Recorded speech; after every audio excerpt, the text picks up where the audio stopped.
everyone, especially to Coach Jude S. Martinez. So today, together with my teammates, we are going to present to you our presentation about this Module 3 entitled Organization and Management of Learner-Centered Classrooms. So before anything else, let me first introduce myself. My name is Jona Lacastesantos, and I am the leader of this group, which is Peer Teacher Discussion Team 3. So later on, my teammates, they are going to discuss to you the rest of the topics. So without further ado, let's start. So you have there the module 3, which is Organization and Management of Learner-Centered Classroom. So we're going to go to the introduction. So it says there, as teachers, we are dedicated to becoming proficient, productive, responsible educators in all increasingly complex and challenging world. So, as teachers, we do not just instruct or assess and guide our students, but are challenged to serve as effective classroom managers to our students towards quality learning. Then, the quality of learning directly reflects our management of the class. So the teacher's action pose a great impact inside the classroom. So the classroom management makes up the size of the teacher's task, and there is no shortcut to this classroom management. So it's either you will be successful or fail in dealing with your students. So as teachers, our roles or our responsibilities is not just to instruct them or guide them, but also to challenge them on how they are going to serve or how they are going to play and role as an effective classroom to their teachers. And also, this classroom management, there is no like shortcut or how you will just manage your classroom like it will be successful already, but you should first start from the beginning where you will manage by step or step in order for you to achieve the successful classroom management. So next we have the abstraction.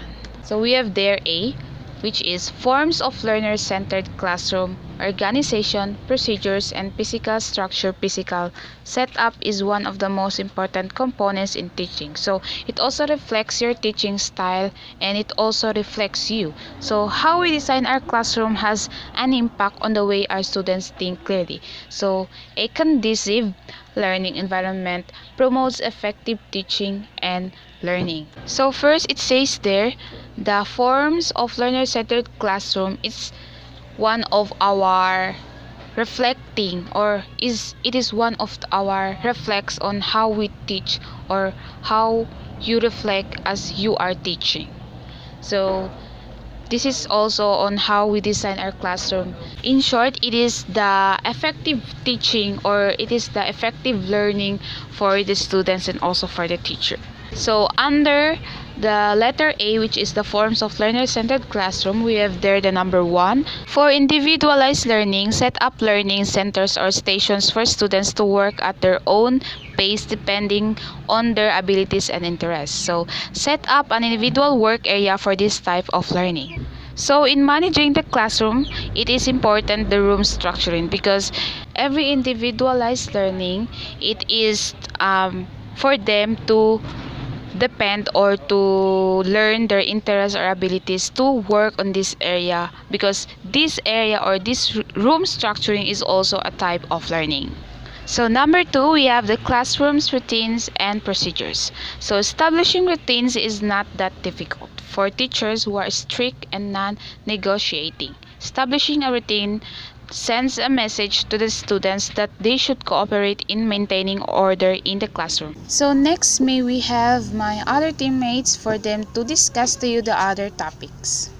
Day Coach. My name is Ezekiel Agustin from Peer Teacher Discussion Team 3. So number 3 is the social environment, fairness, respect, care, and encouraging learning. In every classroom, the most successful learning occurs when the teacher are facilitators or activators of learning. Learning is more engaging when the classroom climate is welcoming to all learners. So the main point of this topic is that teachers are just facilitating, or there are the ones who just guiding the students and let the students do the activity and let them learn on their own freely, but the teacher is still there to guide them. Number 4 is creating a motivating learning environment. The foundation for any learning must be built on a safe, positive, and nurturing learning environment where there's open communication. Develop a learning environment where students feel motivated to learn within the boundaries and expectations of a safe classroom. So one example of motivating learning environment is that it allows students to participate among their groups and allow them to recite their perspective. Let them do brainstorming, their own ideas, and share it among themselves. Benefits of routine. The following are reasons why faithful observance of routines is highly beneficial. There are 6 routines. Number 1, routine procedures help in freeing the minds of teachers to think about their other matters in teaching.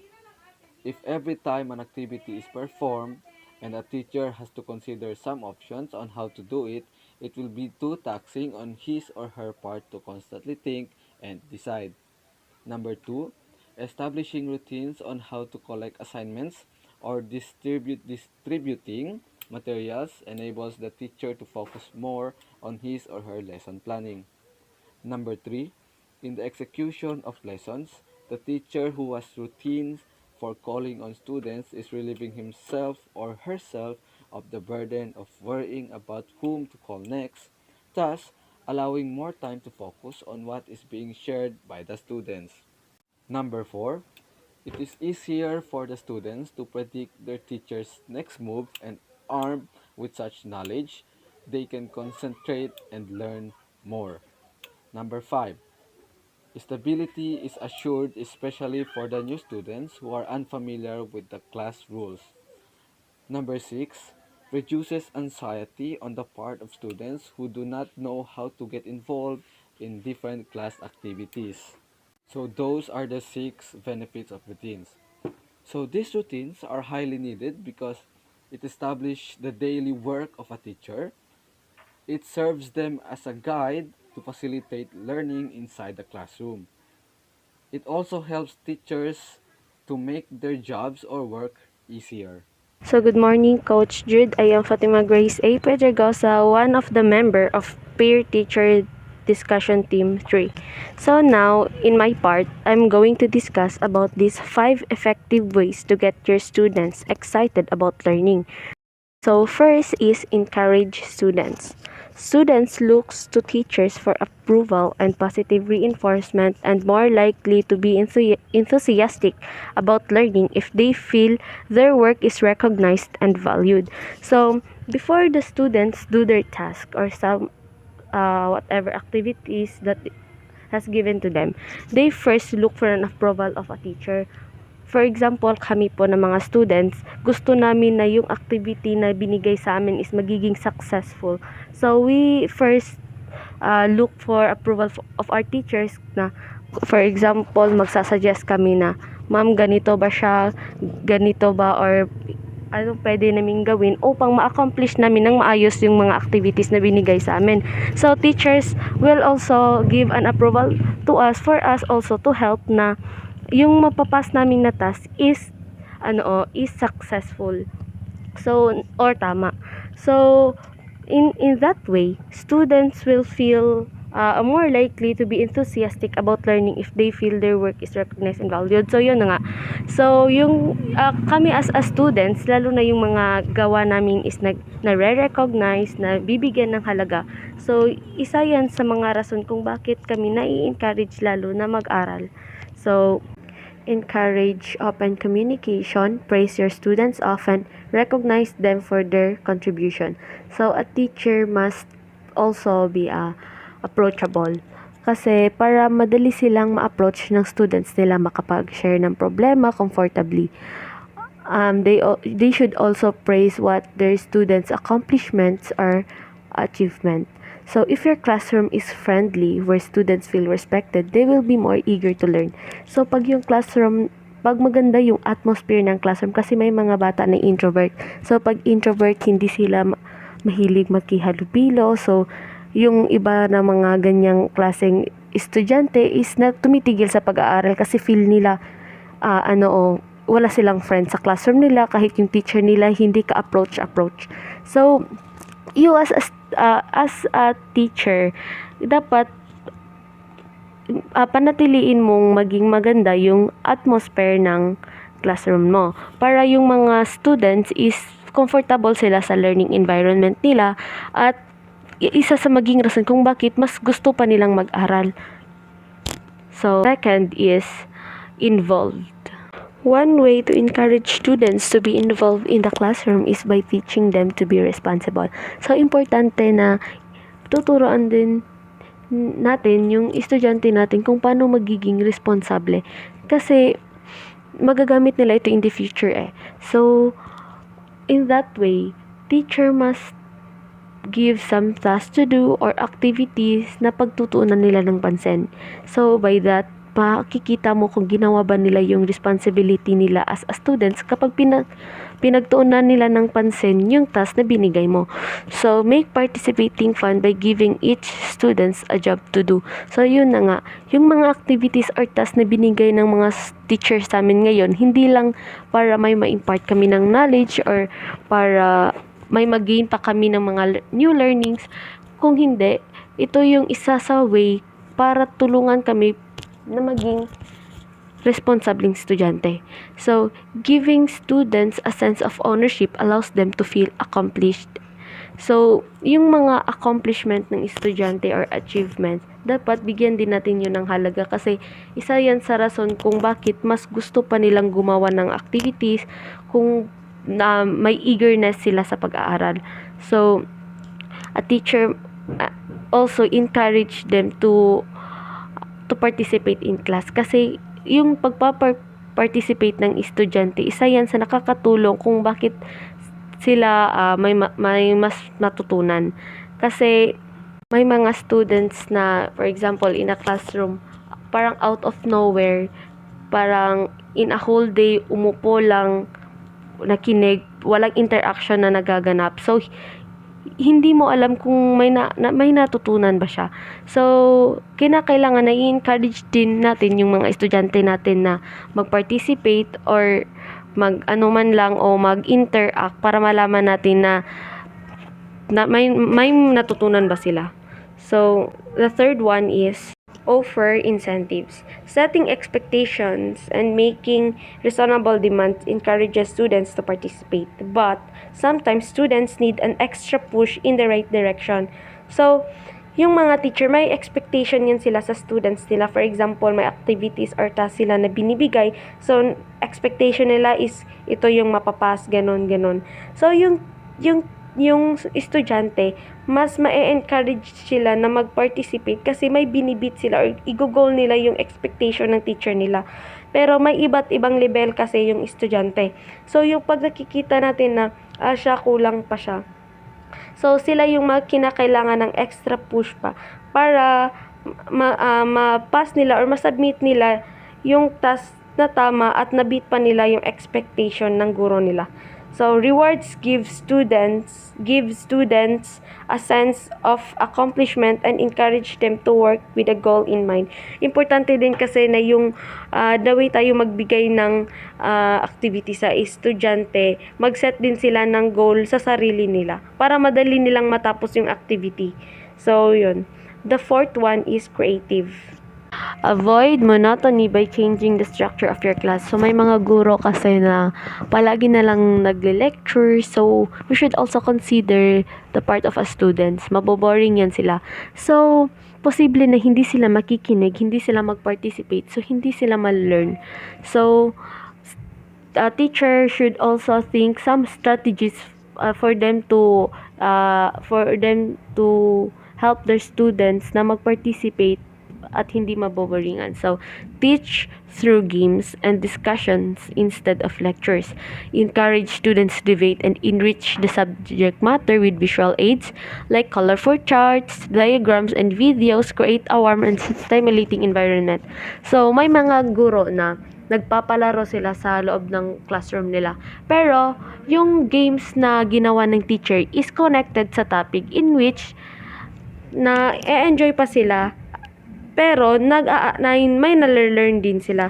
So in that way lahat nagpa-participate or gawin ba nilang debate or parang reporting na may visual aid. So maraming paraan kung paano natin gawin yung teaching styles natin na lahat ng estudyante natin is magiging parang alive or lahat mag-cooperate, lahat mag-participate, so lahat ay matututo. And lastly, connections to real life, showing your students that a subject matter is used every day by real people, given it a new importance.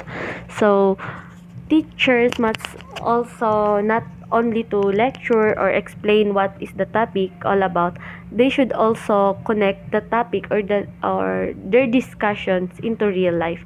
Hindi lamang siguro ako yung naka-experience na may teacher na nire-relate nila yung kung ano man yung dinidiscuss nila, nire-relate nila yun sa reality or sa mga na-experience nila. So in that way, may ma-learn yung students na kinakailangan nilang makinig kasi yung topic na yun is very beneficial. Kasi magagamit nila din iyon or mararanasan din nila yon. So if they see how it applies to them, they may be motivated to learn attentively. So may mga students na nale-learn sila sa mga sinishare ng guro nila. So as a teacher, you should also connect your topic to real life para mas male-learn sila maigi at para makikita nila na kinakailangan din nila itong i-apply sa self nila, and in that way they become motivated. So nakakatulong din yung pagre-relate natin ng topic sa reality. So those are the 5 effective ways to get your students excited about learning. So next, we will proceed about these learner-centered classrooms. Roles and responsibilities. Student-centered classroom involves changes in the roles and responsibilities of learners and instructors in the delivery of instructional strategies and learning itself. These all differ from those in the traditional teacher-centered classroom. So we all know that both teacher and learner has different roles and responsibilities. So first, we will talk about the roles and responsibilities of a teacher. So, recognize and accommodate different learning modalities. So, a teacher can use different modalities like visuals, music, objects, experiences, collaborative works, even writing, and many other. So, teachers can find some ways for them to help them easily teach the students. So, they may look some strategies na magiging effective yung teaching style nila. So, the next is provide structure without being overly directive. So, in my own understanding regarding to this, yung teacher, may rules talaga yan siya sa classroom. So, hindi yan siya sila lang yung gumawa ng rules. Kung hindi, binibase nila ito sa estudyante nila. Maaring nagpatulong sila sa estudyante na ganito yung rules natin sa classroom. So in that case, walang rason yung estudyante na hindi mag-obey sa rules na ginawa kasi sila yung gumawa nun. So yan yung pagkaintindi ko sa number 2. So the third one is listen to and respect each learner's point of view. So a teacher must also open sa mga open ears sa mga students nila kasi may mga teacher na kung ano yung sinasabi nila yun na. So dapat pakikinggan din natin kung ano yung mga point of view ng estudyante natin. So importante yan siya. So pang-apat is encourage and facilitate learners shared decision making. So kailangan i-encourage or i-facilitate nila yung anong teacher yung decision making ng estudyante. Kasi in that way, makikita nila kung tama ba yung mga decision na gagawin nila, so mag-guide sila. Lastly, help learners work through difficulties by asking open-ended questions to help them arrive at conclusions or solutions that are satisfactory to them. So, kapag nahihirapan na yung mga estudyante, for example, sa mga tasks na pinapagawa sa kanila, so yung teacher, tutulungan sila by asking some open-ended questions in which hindi lang siya answerable by yes or no. Yung questions na reasonable, yung ma-expand pa yung thoughts nila, malalahad talaga yung point of view nila. So, in that way, matutulungan sila na maka-arrive ng conclusion or solution sa gagawin nila. So, mas mapadali. So, now we were going to discuss also about the rules and responsibilities of learners. First is active participants in their own learning. So, a learner should actively perform their own learning style.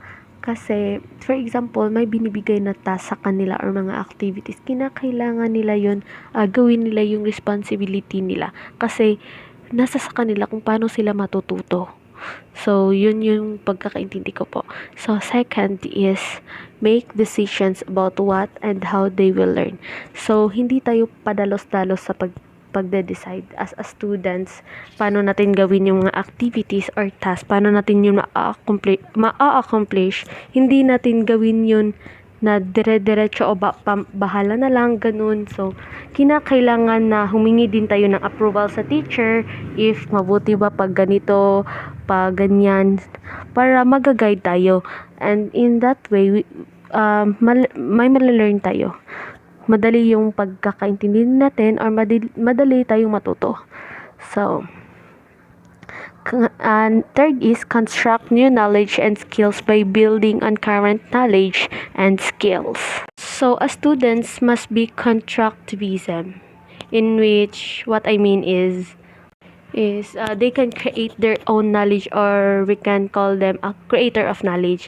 Kasi yung, for example, yung teacher, hindi lang kasi sila nag-feed ng mga knowledge or mga learning sa students, kung hindi, sila lang yung nagfa-facilitate, tapos ang estudyante na ang humanap ng way kung paano sila matututo or paano nila i-perform yung own learning nila.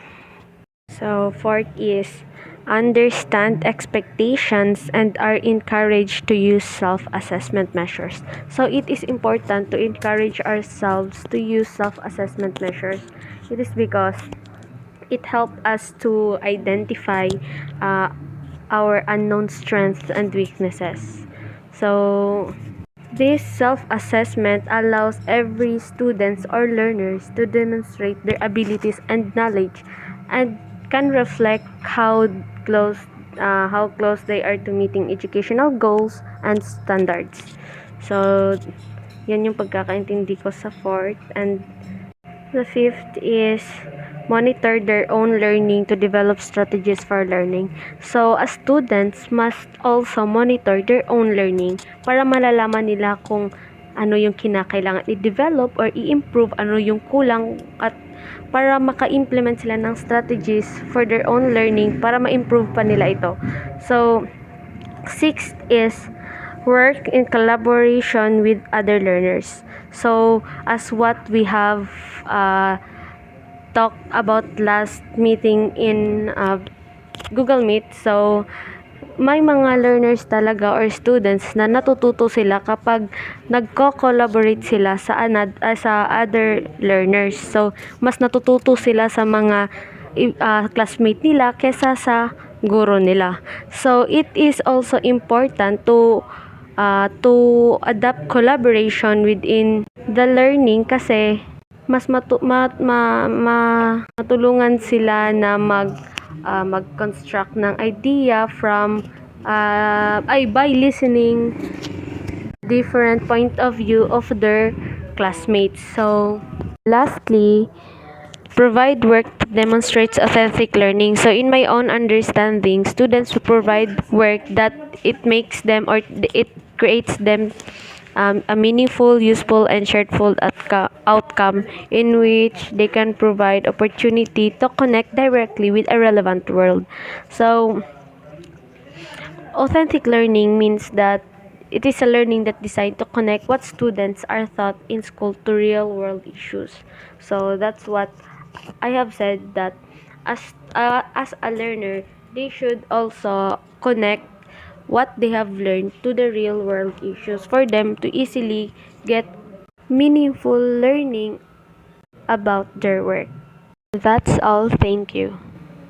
Hello, Coach Jude Martinez. I am Louie Jay Torejos from BT3. So for today, I am going to discuss about the role of discipline in learner-centered classrooms. So under the role of discipline, these are, first is the collaborative class norms. So collaborative class norms always start with the basics. Every class should have a short list of class rules or norms that develop together positively praise. So for example is the honesty is the best policy, and don't cheat, and yung wag magtapon ng basura.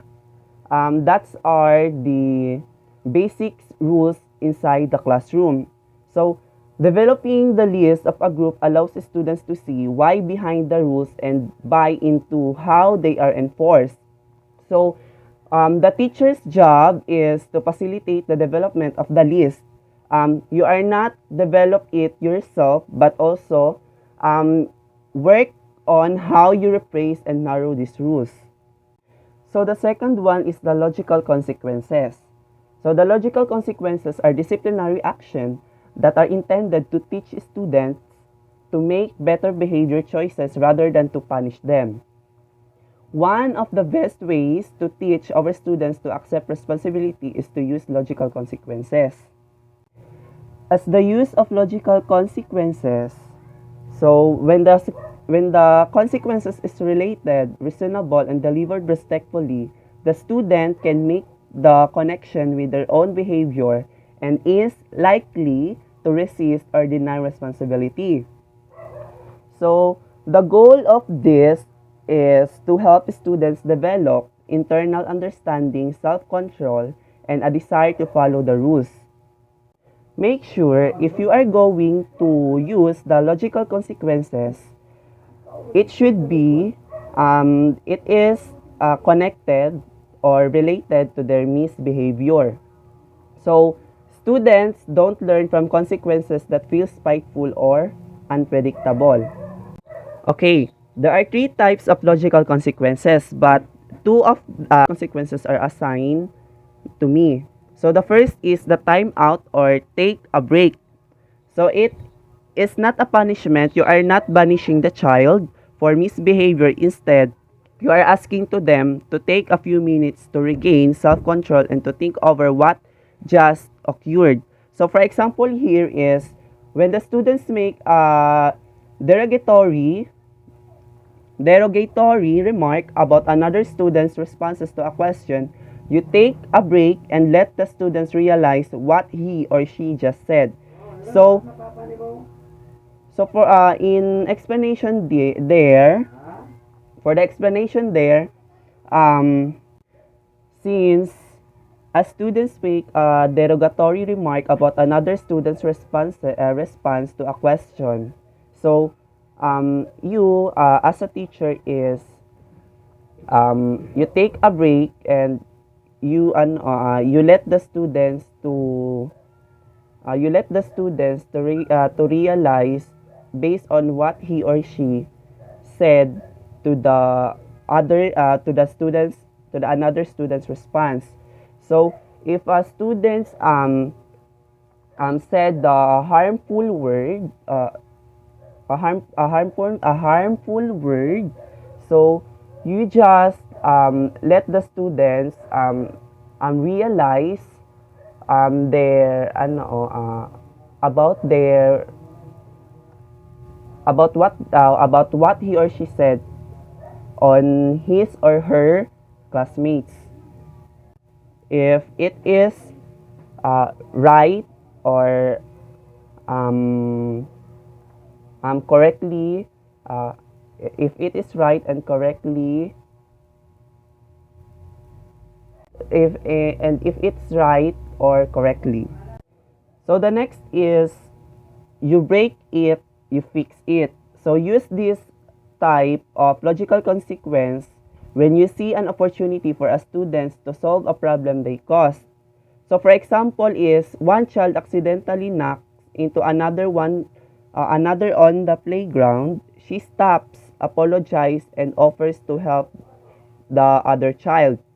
So here is just like in example, when you see a child, or in another way, you did a wrong thing to your classmates, so it is important that you apologize on what you have to apologize to your classmates on what you have done to his or her, and you will help her on how this problem fix. That's all. Good day, Coach Jude S. Martinez. I'm Rosie Bendanillo from Peer Teacher Discussion Team 3. So to be continued about the types of logical consequence, it also includes consistent application. Consistent application, a classroom without consistent practice can often be chaotic, but creating an environment that welcomes uniform responses to behavior choices will support each student's understanding and expectation. The consistent application goes hand in hand with logical consequence. Make sure you are consistent with your rules, your consequence, and your reinforcement. Students succeed in predictable and just environments. They get angry just the same as we do when they think they are not being treated fairly or acknowledged. Next, it also includes student specific. When responding to misbehavior, take into account the social, emotional, and cognitive skills of the student as well as what was happening in the situation. The consequence for a student may be the same, but you may practice more with this student or have them reflect on their behavior.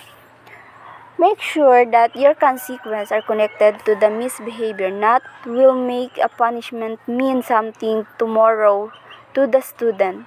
Students don't learn from consequences that feel spiteful or unpredictable.